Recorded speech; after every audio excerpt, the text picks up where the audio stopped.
sedih dan duka saat belajar bersama.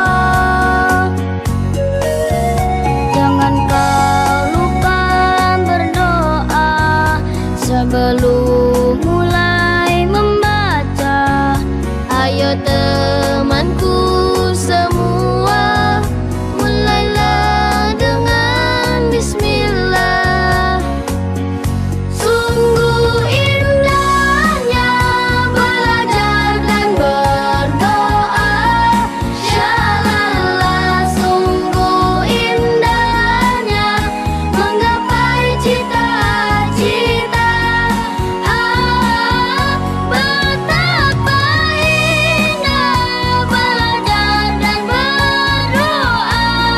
Shalala, betapa indah menggapai cita-cita. Hai kawan, mari bersama menuntut ilmu dan berdoa. Bismillahirrahmanirrahim. Assalamualaikum warahmatullahi wabarakatuh. Selamat pagi anak-anakku sekalian. Apa kabar semua? Mudah-mudahan masih dalam keadaan sehat walafiat dan dalam lindungan Allah SWT. Dan kita harus tetap ingat ya, karena pada saat ini kita masih dalam pandemi COVID-19. Makanya kita harus memperhatikan protokol kesehatan, yaitu jaga jarak, pakai masker, dan rajin cuci tangan dengan menggunakan sabun atau deterjen. Baiklah anak-anakku sekalian, sebelum kita masuk pada materi kita pada hari ini, sebaiknya kita berdoa dulu. Dan doa untuk belajar ini akan dipandu oleh salah satu teman kita, yaitu Frida. Saya persilakan Frida untuk membacakan doanya.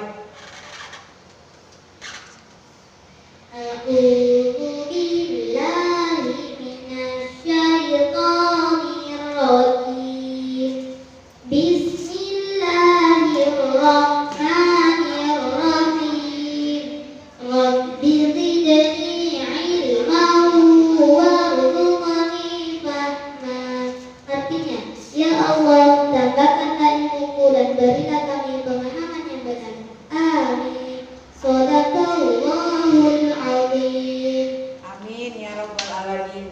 Nah, setelah berdoa, kita lakukan dulu tepuk PPK dan menyanyikan lagu Mars PPK. Kembali saya persilakan Ananda Frida untuk memandu teman-teman kalian. Tepuk PPK. Religius, nasionalis, mandiri, gotong royong, integritas. Lagu Mars PPK.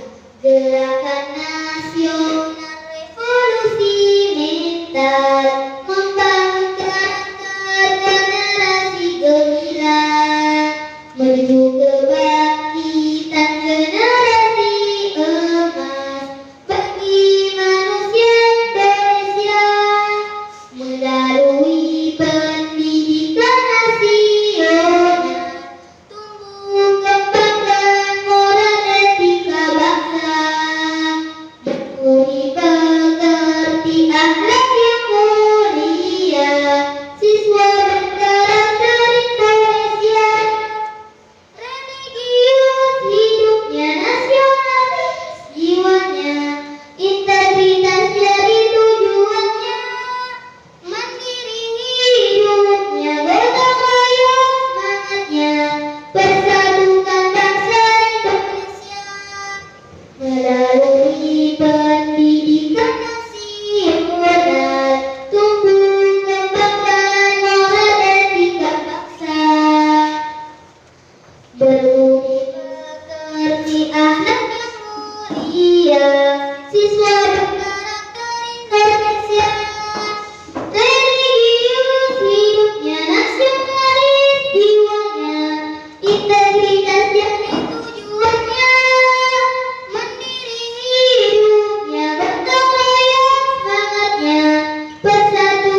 disampaikan dan dipandu oleh teman kita Frida.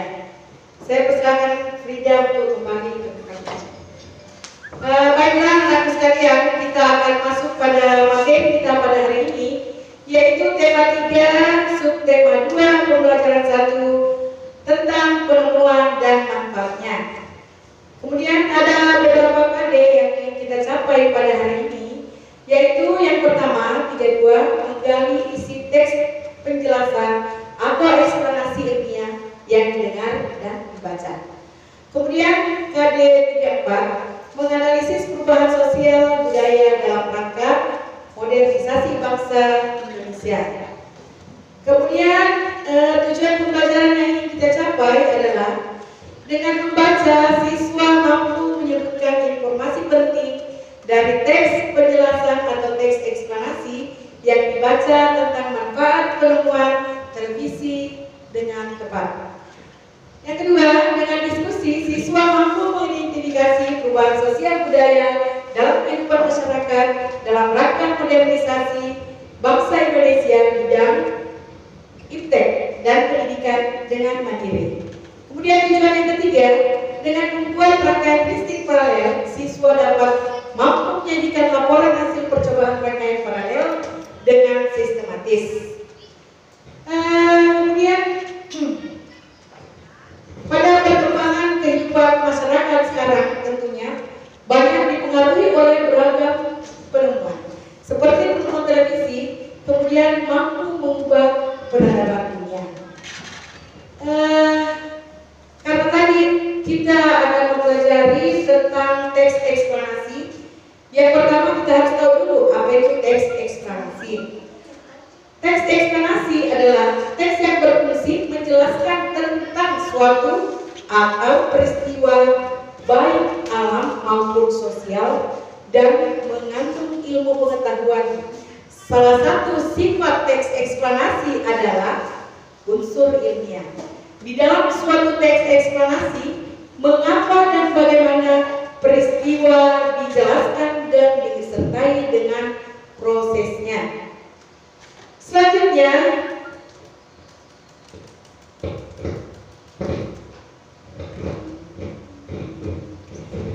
baiklah anak-anak sekalian, tadi kita sudah menjelaskan tentang apa itu teks eksplanasi, pengertiannya.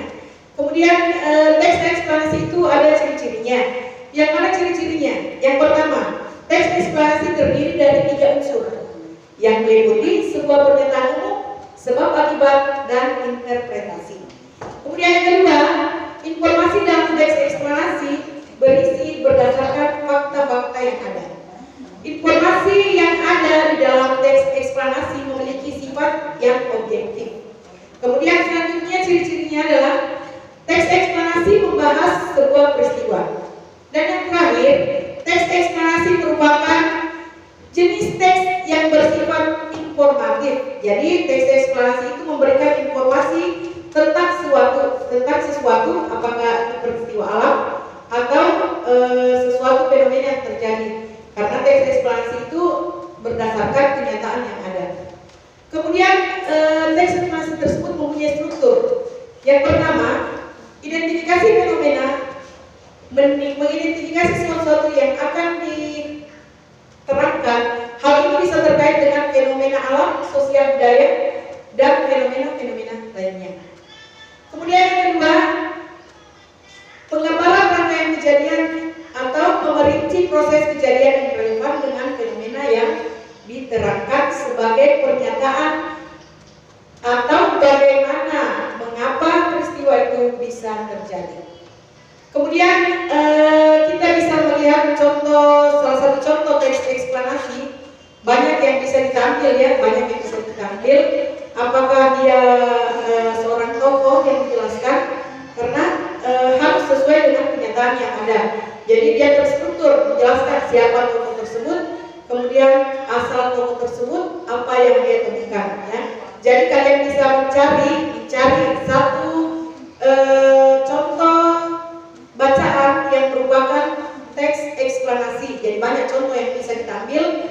Jadi bisa kalian cari salah satu contohnya, kemudian dengan memperhatikan ciri-ciri dan struktur yang tadi telah Ibu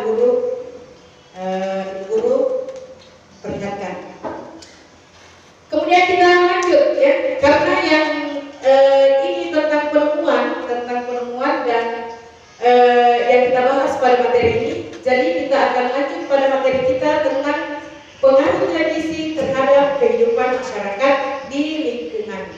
Jadi dengan adanya pengaruh televisi ini, kita banyak mendapat pengaruh positif dan negatif.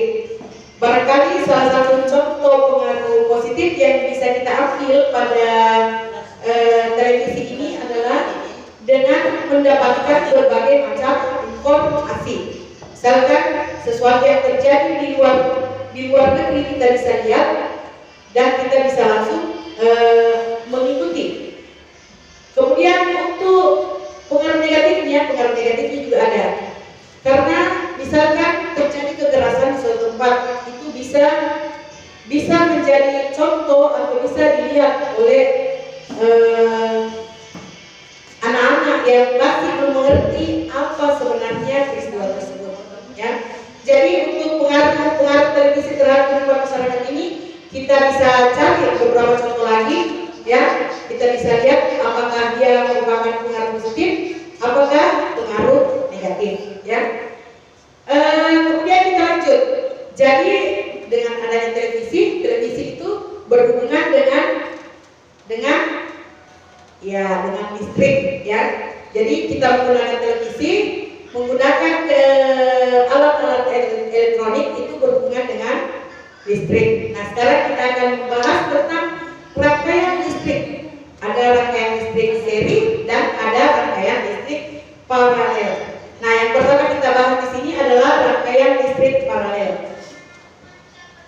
Berbeda dengan rangkaian listrik seri, ya, yang disusun sebaris. Kemudian kalau rangkaian listrik paralel itu disusun berderet, ya, di mana masing-masing lampu memiliki rangkaian tersendiri yang terhubung kepada sumber energi. Karena itu, apabila ada satu atau lebih komponen yang rusak atau dicabut, maka komponen lainnya akan tetap berfungsi tanpa ada gangguan dari rangkaian yang lainnya.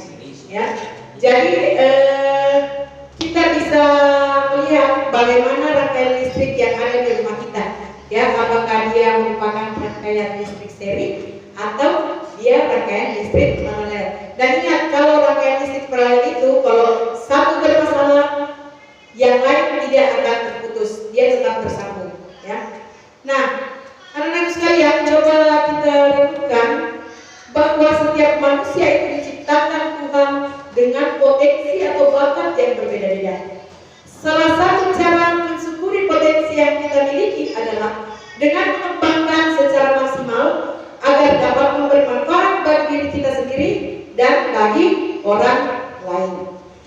Ya, jadi barangkali demikian materi yang Ibu Guru berikan pada hari ini, dan mudah-mudahan kita bisa mengambil sedikit manfaat dari materi yang Ibu Guru berikan pada hari ini, dan kemudian bisa kita masuk pada bukunya, bisa dilihat di situ. Buku pembelajaran 1 subtema 2 bisa dilihat, kemudian bisa dikerjakan tugasnya.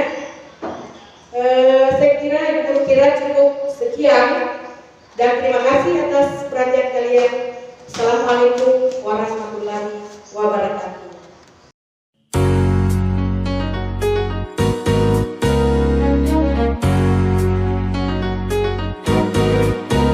Hai kawan, mari bersama menuntut ilmu dan berdoa, hilangkan sedih